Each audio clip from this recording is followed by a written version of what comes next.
여호와를 신뢰하고 내 명철을 의지하지 말라. 너는 범사의 그를 인정하라. 그리하면 내 길을 지도하시리라.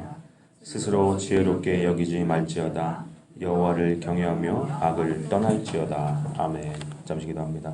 걸어가신 아버지 하나님 감사합니다. 이 시간에 정말로 귀한 말씀을 통하여서 우리들이 또 이 시간도 깨달음 얻고 듣고 깨달은 바대로 살아가며 날마다 주님께 영광 돌리는 삶이 될 수 있도록 아버지 이 시간 축복하여 주시옵소서. 예배를 방해하는 모든 악한 것들 다 예수 그리스도 이름으로 쫓아내어 주시옵시고 우리 가운데 가라앉은 심령으로 아버지 하나님 주님의 귀한 말씀을 접할 수 있도록 아버지 또한 귀한 말씀 깨달아질 수 있도록 아버지 하나님께서 역사하여 주시옵소서. 감사드리며 우리 주 예수 그리스도 이름으로 기도드렸사옵나이다. 아멘. 예, 뭐 시온이까지 이렇게 앉으니까 참 꽉 차는 것 같네요. 예. 또 이렇게 인철이 어머님도 또 계시고, 예, 인철이도 앉아 있고, 예, 뭐 이렇게 좀 뭐 주일학교 연합 예배 같기도 하고 분위기가 뭐 주일학교뿐만 아니라 유년부 조그만 애들 뭐죠? 유년 주일학교 이렇게 또 청년, 그죠? 명계 청년, 또 이렇게 장년 다 이렇게 연합해서 드리는 예배 같습니다. 자, 오늘 이 제목은 범사의 그를 인정하라라는 제목으로 말씀 증거하도록 하겠습니다. 얼마 전에 좀 꽤 됐죠. 제가 TV를 보다가 이 박찬호 선수가 나와서 하는 이야기를 듣고 굉장히 크게 도전받고 감동되었던 적이 한 번 있어요. 눈물 날 정도로. 그 야구 저도 좋아하지 않습니다. 전 축구도 안 좋아해요. 안 좋아하게 생겼죠, 제가. 두툼한 게 벌써 운동을 안 좋아하겠구나 하는 거 어느 정도 여러분들 다 아실 거예요. 저도 근데 의외로 제가 태권도하고 권투는 잘합니다. 몸으로만 하는 건 잘해요.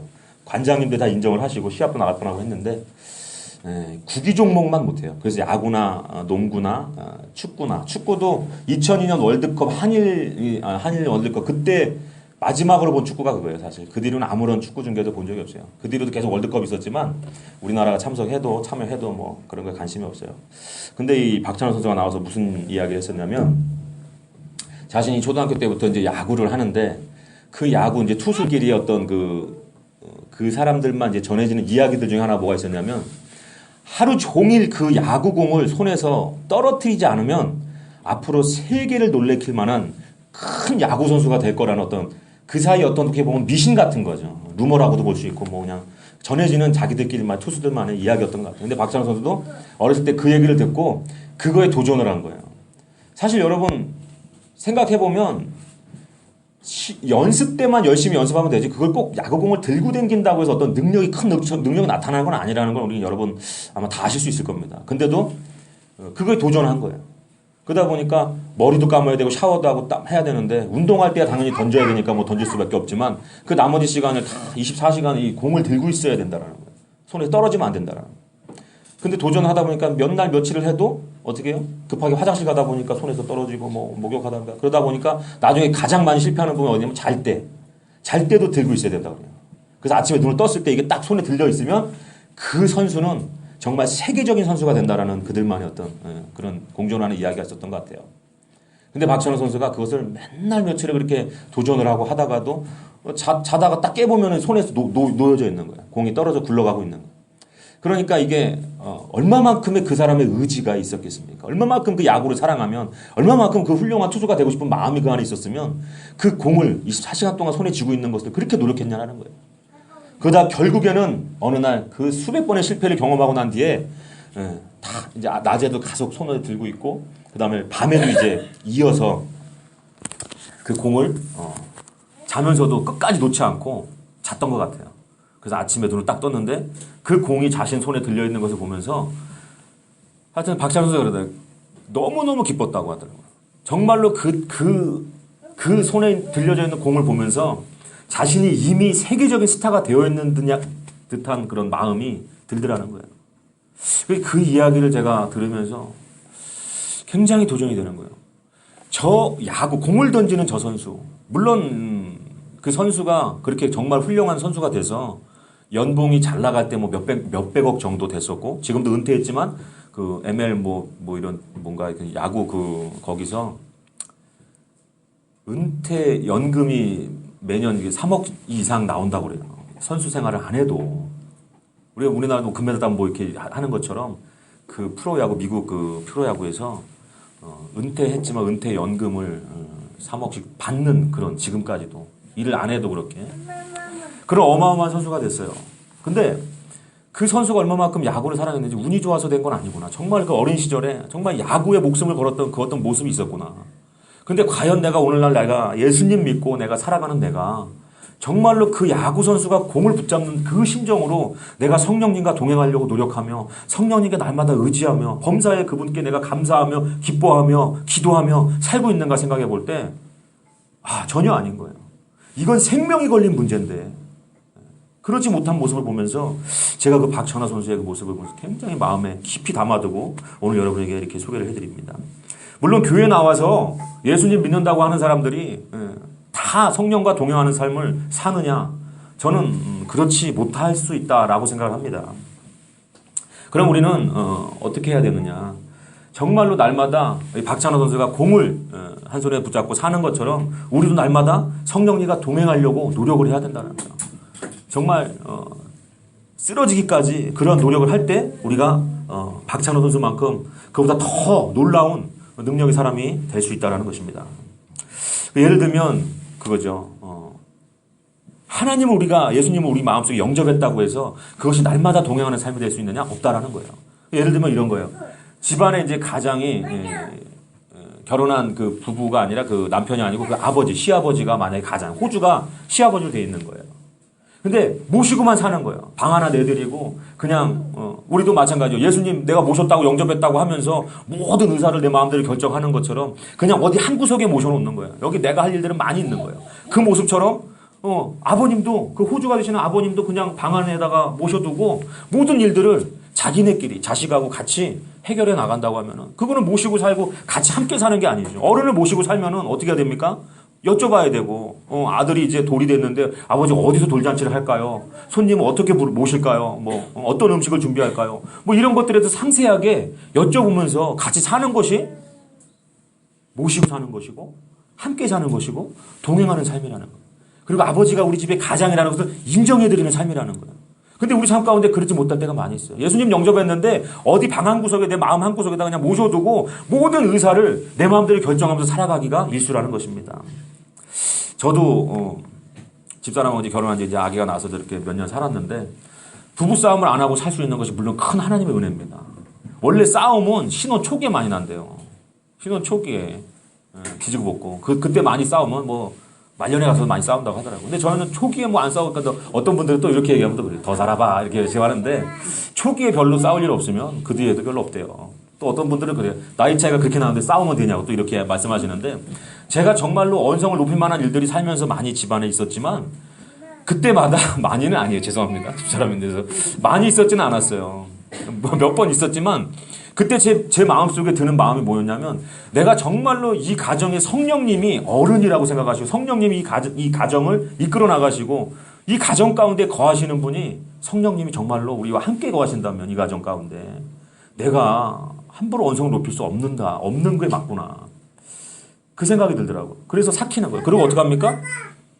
옛날에도 그러잖아요. 그러니까 남편이 막 뭐 어디 가서 좀 밉게 굴고 좀 이렇게 힘들게 하면 시어머니한테 가서 이러는 게 정석이잖아요. 시아버지한테 가서 아버님 저 너무 힘들어 이렇게 하는 거 맞잖아요. 마찬가지로 저도 성령님한테 성령님 이래요 저래요 이렇게 이야기를 하면은 성령님께서 그 순간순간마다 제가 이렇게 올라왔던 화도 가라앉게 하시고 이런 건 이래서 이래.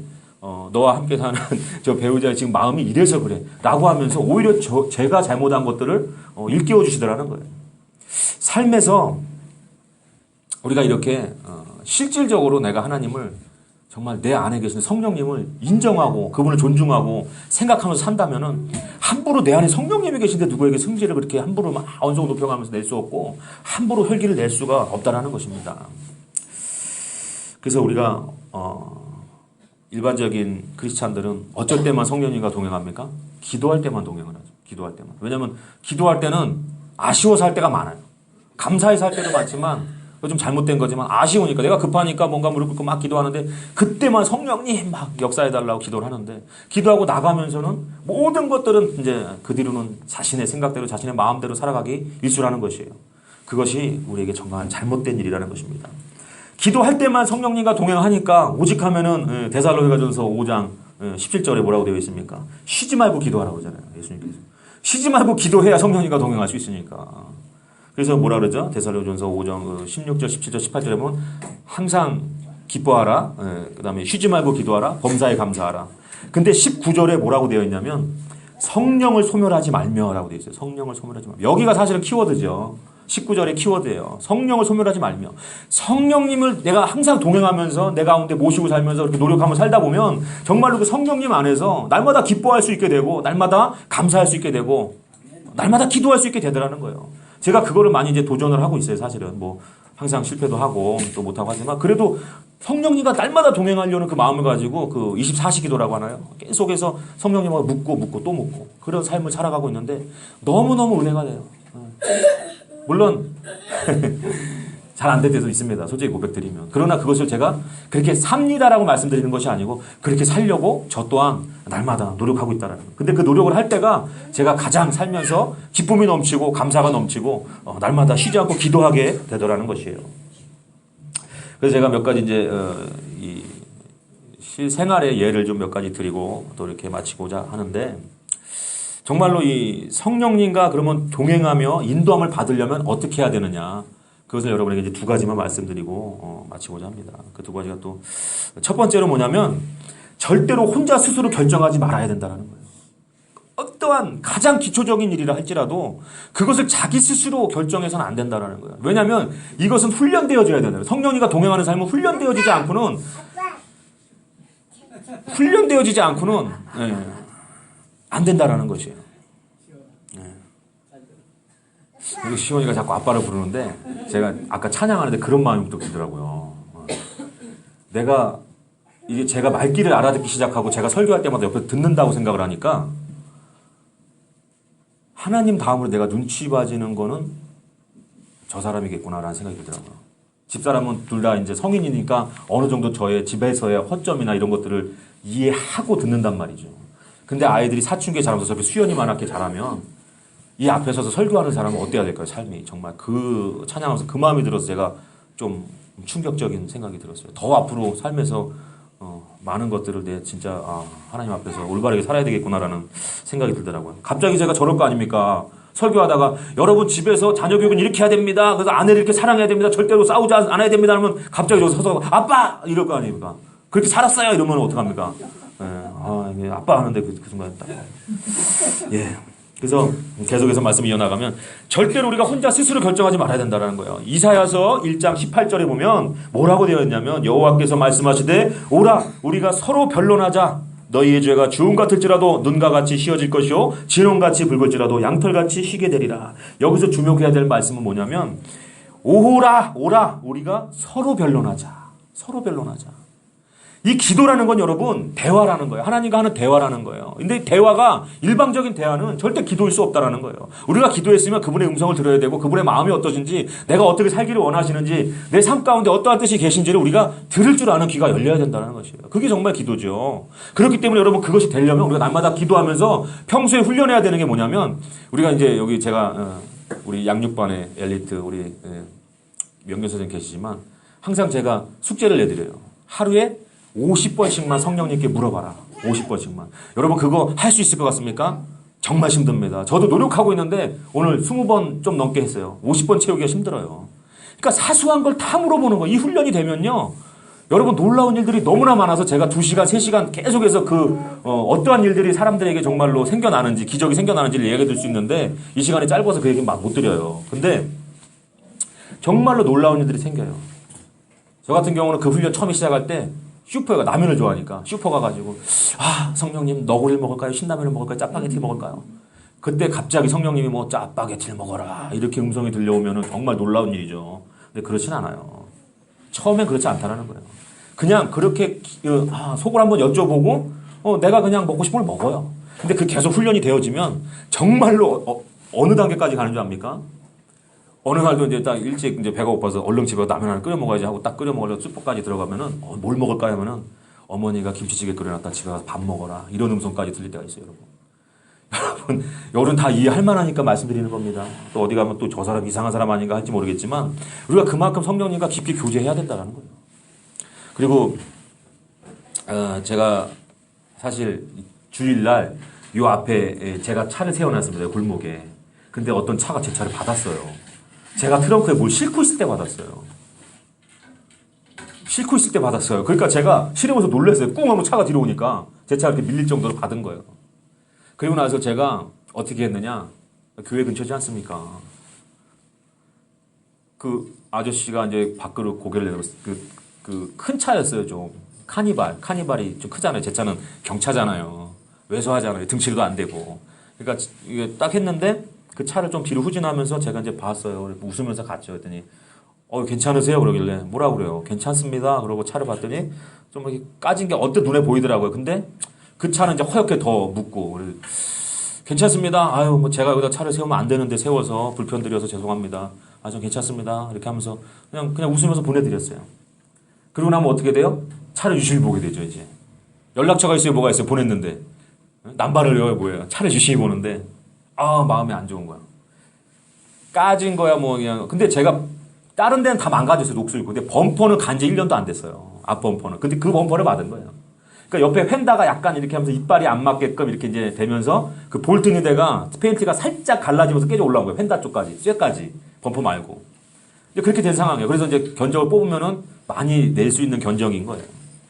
그러면서 앞에서 이제 전도지를 나눠주면서 그 일을 잊어먹고 이렇게 하려고 하는데 자꾸 마음에 어떤 생각이 드냐면 여기서 이제 전도지를 나눠주면서도 사람이 안 지나갈 때는 제 차 그 받친 부분, 그 부분이 보이는 거예요. 그러니까 어떻게 됩니까? 사람이 생각은 안 하려고 하는데도 그래. 그래도 제가 목소리를 예배 시간이라고 상당히 낮췄어요, 톤을. 옛날 같았으면 빨리 가자고 막 이럴 텐데 많이 발전한 모습인 것 같습니다. 여러분. 계속해서 우리 주일 학생들을 위해서 기도해 주시고. 그러다 보니까 이게 마음에서 어떤 생각이 듭니까? 불편한 마음이 드는 거예요. 내가 선을 행했는데, 내가 선을 베풀었는데, 내가 예수 믿는 사람이고 우리 교회 근처고, 내가 여기 또 주일학교 담당 목사고 하니까 선을 베풀었고 의를 행했는데도 불구하고 내 마음에 뭔가 석연치 않은 거예요. 그래서 내가 기도를 했습니다. 서가지고 뭐라고 기도했냐면 하나님, 내가 하나님 그래도 이렇게 의를 행했는데 이렇게 마음이 불편하고 괜히 보내줬다 싶은 정도의 이런 이 부끄러울 정도로 다른 마음, 아까와 다른 마음이 드는 거 왜 이래요? 하나님 이거 불편한 거 뭐예요? 그때 하나님께서 뭐라고 그러시냐면 그래서 너의 의는 온전치 않다라는 거예요. 그렇게 말씀하시잖아요. 너는 네가 하는 건 아무것도 어떤 선행이 됐던 어떤 의가 됐던 네가 하는 건 완전치 않아. 그럼 하나님 어떻게 합니까? 뭐라고 하셨냐면 제가 정말 우리 양육 제가 이렇게 같이 하는 우리 분들에게 죄송스러울 정도로 뭐라고 하셨냐면 그러니까 물어보라는 거예요. 제가 우리 명기 선생님한테도 매주 그러거든요. 50번씩만 물어보자. 50번씩만. 나도 노력하고 노력해보세요. 어떤 결과가 나타나는지. 성령님께 날마다 살면서 오늘 양말 뭐 신을까요? 넥타이 뭐 할까요? 뭐 할까요? 뭐 가다가 뭐 먹을까요? 버스를 탈까요? 뭐 전철을 탈까요? 50개씩만 물어보면 놀라운 일이 생깁니다 하면서 정작 그 순간에 제가 물어보지 않은 거예요. 어떻게 했어요? 절대. 물론 이렇게 생각할 수 있어요. 하나님 믿으니까 그냥 이렇게 착해져서 이렇게 하는 거 아니야? 하나님 다 하시는 거 아니야? 아니에요. 완전한 의가 하나님의 의가 나타난 거 아니에요. 제가 제 의 믿으면서 좀 착해졌겠죠. 제 인성도. 그러다 보니까 제 의를 발동해서 제가 뭔가 내 안에서 온전치 못한 선을 베풀었던 거예요. 보내드린 거예요. 그러니까 후회가 되는 거예요. 만약에 그 순간 제가 하나님께 뭐 여쭤봤다라면 하나님이 괜찮아. 이렇게 좀 찌그러졌지만 보내줘라고 해서 보내줬으면 하나님께 순종한 게 되고 내 의가 나타나는 것이 아니라 하나님의 의가 드러나는 거예요. 왜? 하나님 때문에 내가 보내드린 거지. 뭐 나는 의가 없다라는 거예요. 근데 어떻게 했어요? 하나님 내 안에다 고이 모셔두고 나 혼자 내 의를 꺼내서 해버린 거예요. 그러니까 그 의가 온전치 않으니까 괜히 보내줬구나라는 생각이 들더라는 거예요. 하나님이 그렇게 그 순간에 그 접촉사고를 통해서 이 밖에서 잠깐 기도하는데도 그 깨달음을 주시더라는 거예요. 너는 왜 이렇게 양육반에서 50번씩 물어보라고 해놓고서 정작 물어봐야 될 때 물어보지 않니? 그래서 또 회개했어요. 죄송합니다 하나님. 더 물어보겠습니다. 하나님과 더 동행하겠습니다. 하나님을 더 인정해드리겠습니다. 범사에 하나님과 나만 동행하는 삶 살겠습니다. 하면서 회개했다라는 거예요. 참 여러 가지 이런 성령님과 동행하는 건 여러 가지 예화들이 있어요. 저도. 근데 이제 한 번은 차 타고 여동생하고 어딜 가는데 여동생이 그러더라고요. 제가 그때 급하게 100만 원이 좀 필요했어요. 그래서 하나님께 기도하고 있었어요. 하나님, 저 100만 원이 필요한데 하나님 좀 주실 좀 있습니다 하고 기도를 몇 번 한 적이 있었는데 그때 여동생이 뭐라고 하냐면 차 옆에 타갖고 이제 가게 데려다 주는데 그 여동생이 그러더라고요. 자기가 1년 전에 10만 원씩 적금을 든 게 있대요. 그냥 조그맣게 용돈만 들려고. 그러다 보니까 1년이 돼갖고 만기가 된 거예요. 그러니까 120 얼마 정도 나왔겠죠. 근데 그게 있는데 11조 띄고 감사원금 좀 하고 그 100만 원을 저를 주겠다는 거예요. 그래서 저는 속으로 아멘 했죠. 감사하니까. 기도했으니까. 근데 그러고 가다가 거의 다 내릴 때쯤 돼갖고 여동생이 희한한 말을 하네요. 근데 오빠, 하나님이 이게 하는지 내가 하나님한테 못 물어봤어 이러는 거예요. 그럼 뭐라고 해야 돼요? 무슨 소리야? 내가 기도하고 있었는데 당장 갖고 와! 라고 하면 안 되죠. 그래서 오빠는 그 돈 받지 않아도 좋으니까 하나님한테 가서 충분히 기도해보고 하나님 옳게 여기는 부분에 사용해라. 하나님께 여쭤보고 물어보고 그렇게 이야기하는 거예요. 왜? 제가 기도했었어도 제가 온전히 하나님 믿는 사람이면 성령과 동행하는 사람이면 하나님 다른 부분으로 역사할 수 있는 거예요. 그냥 눈앞에 잠깐 그 믿기가 보인다고 해서 덥석 무는 그런 거는 믿음 없음, 그 조급함, 하나님 굉장히 기뻐하시지 않는다는 거죠. 그래서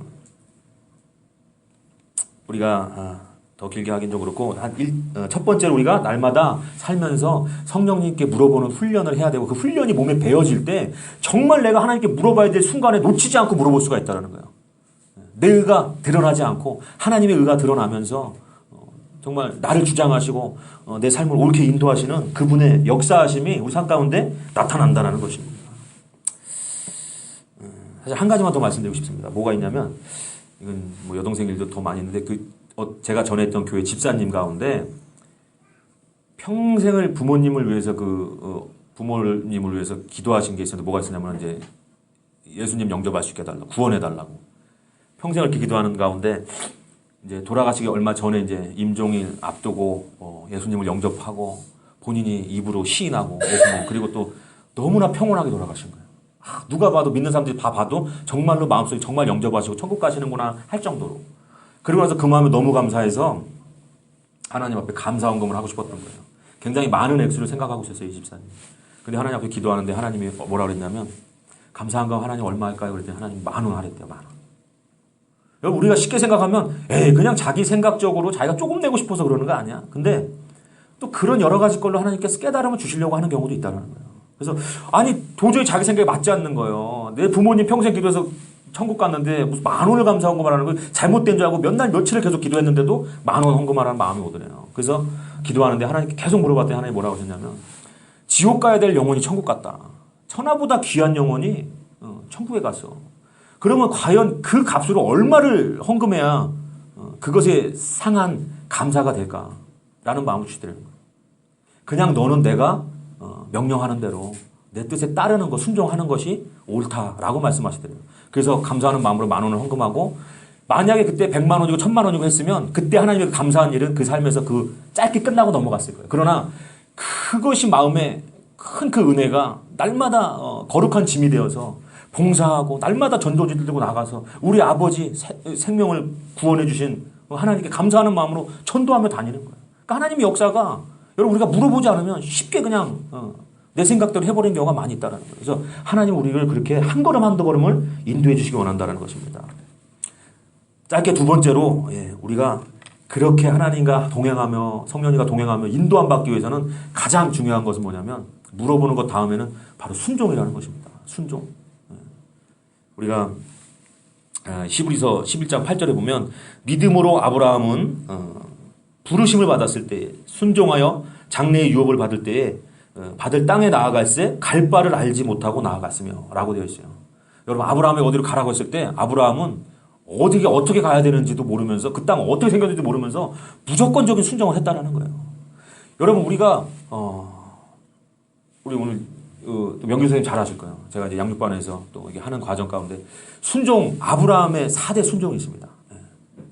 첫 번째 명규 선생님 뭐죠? 첫 번째 즉시 순종. 즉시 순종하는가 아니면은 하나님 기뻐하시지 않아요. 즉시 순종. 두 번째부터 안 물어볼게요. 너무 긴장해요. 두 번째 이해가 안 가도 순종. 이해가 안 가도 순종. 많은 사람들이 이해 가야 순종을 하려고 해요. 그러나 이해 가지 않아도 순종. 세 번째 유익이 없어도 순종. 내게 유익이 되는 게 없어 순종을 했는데도 그래도 순종. 마지막 네 번째 끝까지 순종. 여러분 이 순종을 할 때 우리가 하나님의 인도함을 정말로 제대로 받을 수 있어요. 하나님이 이렇게 가라 하는데 그 말씀을 내가 마음에 감동이 왔는데 내가 그것에 순종하지 않는다고 하면 그 다음부터 하나님이 우리의 삶을 인도해 주시기가 힘들어요. 막 회개해야 돼요 또. 그렇기 때문에 오늘 저와 여러분은 정말 하나님과 우리 안에 계신 성령님과 날마다 동행하며 크고 작은 일들을 그분에게 정말 인도함 받아서 우리가 옳은 길로 나아갈 수 있는 삶이 되고자 한다면 날마다 물어봐야 되며 또 그것에 대해서 하나님 원하시는 뜻대로 우리가 정말로 즉시로 순종하고 이해가 가지 않아도 순종하고 또 유익이 없어도 순종하고 끝까지 순종하는 삶을 통해서 우리가 하나님의 놀라운 기적과 같은 역사들을 우리 삶에서 우리가 맛볼 수 있다는 것입니다. 마지막으로 이제 제가 말씀을 좀 한번 읽길 원합니다. 오늘 같이 읽었던 본문 잠언서 3장 5절, 6절, 7절입니다. 너는 마음을 다하여 여호와를 신뢰하고 내 명철을 의지하지 말라. 너는 범사의 그를 인정하라. 그리하면 내 길을 지도하시리라. 스스로 지혜롭게 여기지 말지어다. 여호와를 경외하며 악을 떠날지어다. 아멘. 아멘이시죠, 여러분? 예. 범사의 그를 그 하나님을 인정하는 것이 그럴 때 우리 하나님께서 우리의 길을 지도하시고 정말 자상한 부모님처럼 앞장서서 인도하신다는 것을 믿으시기를 주님의 이름으로 축복합니다. 예, 우리